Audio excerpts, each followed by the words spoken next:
Just because someone's got the starting job for now doesn't mean that they'll keep it as the season goes on. And this is true of the quarterbacks. This is just me, and I believe it with all my heart and soul.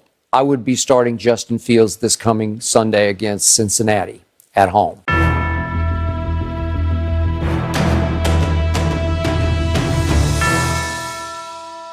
Not sure if it's just us, but it feels like there are more NFL quarterback controversies in 2021 compared to most other years. A handful of teams have major question marks at the game's most important position. As such, it's reasonable to think that a good number of quarterback changes are on the horizon this season. With that being said, here are 10 backup quarterbacks who have the best chance at becoming starters in 2021.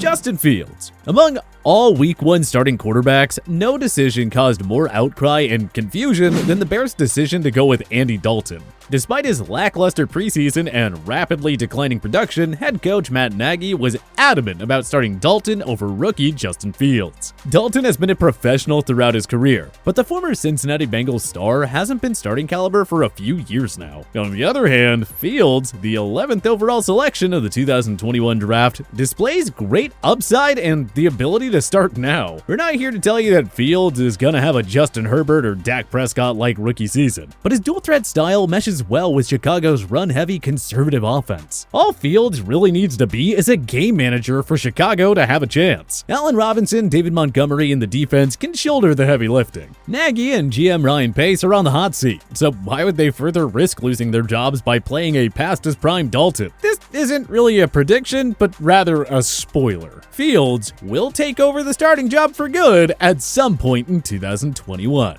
Trey Lance. Like the Bears, the 49ers have a supremely gifted dual-threat rookie quarterback who looks capable of starting right now. The difference? The 49ers have a somewhat safe and reliable veteran in Jimmy Garoppolo who's occupying the starting role at the moment. Say what you want about being a product of Kyle Shanahan's system, but Garoppolo's record as a starter speaks for itself. As does the fact that he was one throw away from leading San Fran to a Super Bowl 54 championship. Garoppolo is on borrowed time in San Francisco. No doubt that this is Lance's team long term, but what if Jimmy G begins to struggle sooner than expected? Or what if Shanahan feels like the offense has far more upside with the number 3 overall pick running the plays? For now, it's Garoppolo's job, but Lance has too much talent to have him sit on the sideline all year. So don't rule out the possibility of a potential QB change in the Bay Area this season.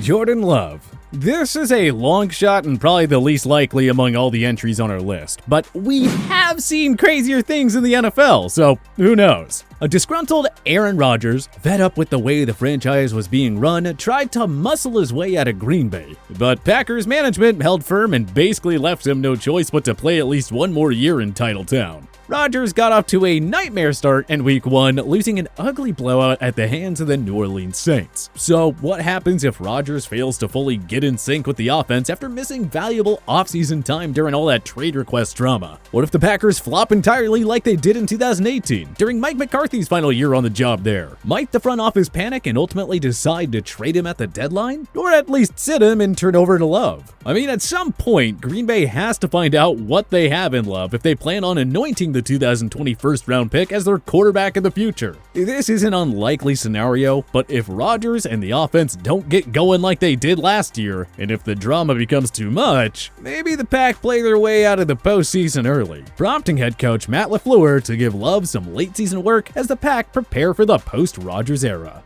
Davis Mills. With Deshaun Watson likely missing the entire 2021 season, the Texans will rely on veteran journeyman Tyrod Taylor to lead the offense in what figures to be a very long year. The Texans find themselves in year 1 of a giant rebuild. Watson is unlikely to ever play for the team again, and Houston will have a prime opportunity to find their new franchise QB in the 2022 draft. Spencer Rattler or Sam Howell, anyone? We know Taylor is a fairly safe starting option in that he won't turn the ball over very often. But the Texans did use a third-round pick on Davis Mills, so it doesn't make sense not to give him a chance. And 2021 seems like the perfect opportunity for them to do just that. Even if Taylor plays well throughout the year, Houston has to give the Stanford product a look. What if he, quietly, is the guy who can carry your franchise long-term? Maybe you don't need to draft a QB in 2022. Just saying. Taylor only has 3 full seasons as a starter on his resume, the last being in 2017 with the Buffalo Bills. So it's hard to project how he'll fare on a rebuilding Houston team with very low expectations. But unless he plays at a Pro Bowl level, the Texans should consider giving Mills some starts late in the season. The upside is there, but you don't know what you have in the guy until you actually give him some regular season action. If the Texans find themselves way out of the playoff race by midseason, it only makes sense to sit Taylor and play Mills, at least for a few games. Mike Glennon. We're not trying to suggest that Glennon is a starting caliber quarterback. It's more so an indictment on Daniel Jones' well-documented struggles as the New York Giants' #1 guy. Jones has been a turnover machine since arriving in the NFL in 2019. It's the decision-making and even more so the fumbling issues that have prevented him from shining in the Meadowlands. The Giants rebuilt the entire offense to help Jones this offseason, bringing in Kenny Golladay, Kadarius Toney, John Ross, and Kyle Rudolph. Throw in the return of Saquon Barkley along with Darius Slayton and Sterling Shepard, and quite frankly, there's no excuses for Jones to not succeed in this offense. With all that weaponry and a potential top 10 defense, the Giants really just need their QB to make the safe, smart decisions and stay away from the back-breaking turnovers. Glennon's play as a starting QB has left a lot to be desired, but it's hard to think he's as bad as Jones when it comes to the careless giveaways. So if Danny Dimes doesn't start putting it together soon, look for head coach Joe Judge to give Glennon a look. I mean, at this point, what do the G-men have to lose?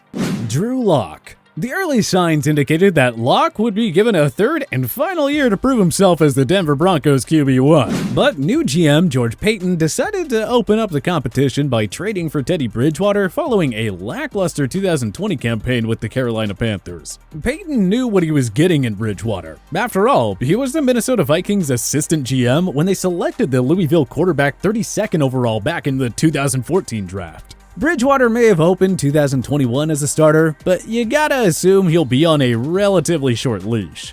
The Broncos probably still have some faith in Locke, and let's be real, there's a little more upside there compared to Bridgewater. Behind a strong rushing game and a lights-out defense, Bridgewater just has to keep it simple, which he's proven he can do throughout his career. But if the offensive limitations get exposed, the Broncos may feel inclined to turn it over to Locke to see if he can start making things happen. On the other hand, Bridgewater won't make the same errant throws that plagued Locke in 2020. But at the same time, Locke does have more arm strength and overall talent. You can't rule out Locke's chances of regaining the starting duties if the offense starts to get stale under Bridgewater. Kyle Allen. Ryan Fitzpatrick opened 2021 as the starter for the Washington football team. Unfortunately, he suffered a hip subluxation in the team's Week 1 home loss against the Los Angeles Chargers. With Fitzpatrick sidelined for several weeks, Taylor Heineke was slotted in as the new QB1. You may remember him as the guy who went toe-to-toe with Tom Brady in the 2020 NFC wildcard round, nearly landing Washington to a giant upset against the eventual Super Bowl champion Tampa Bay Buccaneers. Obviously, you don't want to read too much into one game. Before that tilt against the Bucs, Heineke only had 1 NFL start on his resume. So what happens if Heineke was essentially a one-game wonder? What if he's really just a backup QB at best and not a true starting option? Ron Rivera will just have to turn to Kyle Allen, who was hot and cold under Riverboat Ron in 2019 with Carolina, and again in 2020 with Washington. Washington only won 7 games last year, but of course it was enough to win the NFC East. It's playoffs or bust for Rivera's squad, and he won't hesitate to make a quarterback change if Heineke isn't up for the challenge. Allen just has to wait patiently. For all we know, he could be the one who takes over and leads Washington to a 2nd straight division title. Gardner Minshew II. Minshew performed pretty well while playing for a lowly Jacksonville Jaguars franchise, but obviously the team had no choice but to move on once they were awarded the 2021 first overall pick, which they used on Clemson phenom Trevor Lawrence. In 2 seasons on a miserable team, Minshew had 37 touchdowns against just 11 picks. To us, that's starting caliber. The Philadelphia Eagles love what they have in Jalen Hurts so far. But it was wise to acquire Minshew as some insurance, just in case the second-year quarterback struggled. Hurts unquestionably has a much higher upside. The question, however, is if he can sustain that level of play. He's a dual-threat sensation, sure, but we've seen too many instances where defenses catch on to these guys and learn how to play against them. When defenses adapt, will Hurts still be the same quarterback he is now? If not, rookie head coach Nick Sirianni should be willing to give MINSHEW a look. You'd have to think he could do even more in Philly's high-flying offense compared to what he had to work with in Jacksonville. Obviously, the Eagles hope that Hurts plays well enough to the point that they never have to give MINSHEW a look. But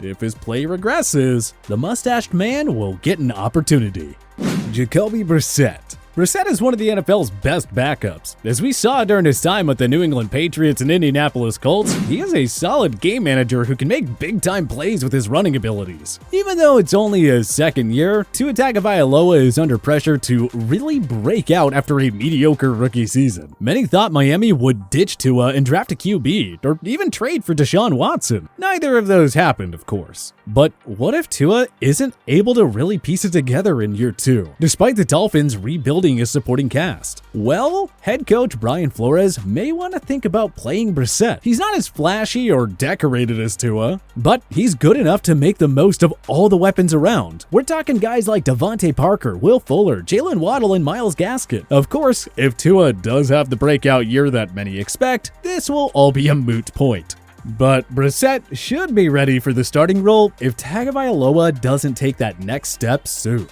KELLEN MOND. The Minnesota Vikings raised some eyebrows when they handed Kirk Cousins a 2-year extension in the 2020 offseason. His statistics are fine, but he's pretty overpaid and clearly not the guy who can take you to a Super Bowl. Cousins' long-term future in Minnie was immediately put on ice when the team, despite several glaring needs, drafted Texas A&M quarterback KELLEN MOND in the 3rd round this offseason. 2021 feels like a make-or-break year for several Vikings, including Cousins and head coach Mike Zimmer. This is an aging and expensive roster that is stuck in no man's land. They're good enough to battle for a playoff spot, but they're not even close to Super Bowl contention. And they're also not bad enough to tank and earn high draft selections. So if 2021 becomes a wasted season like 2020 was, why hesitate? The Vikings know they're likely moving on from Cousins when his deal runs out after 2022. Why not see if MOND is a long-term option? If Cousins can't put it together with Justin Jefferson, Adam Thielen, and Dalvin Cook as his weapons, then it's time to move on. Give MOND his opportunity. There's a higher upside in him after all. But what other backup quarterbacks might steal the starting job? Join us in the comment section below. If you like this video and learned a thing or two, clicking the like button helps out a ton. And hey, we appreciate it. If this is your first time coming around to TPS though, subscribing is a great idea because we put out videos like this every single day. But as always, thanks for watching and we'll see you guys next time.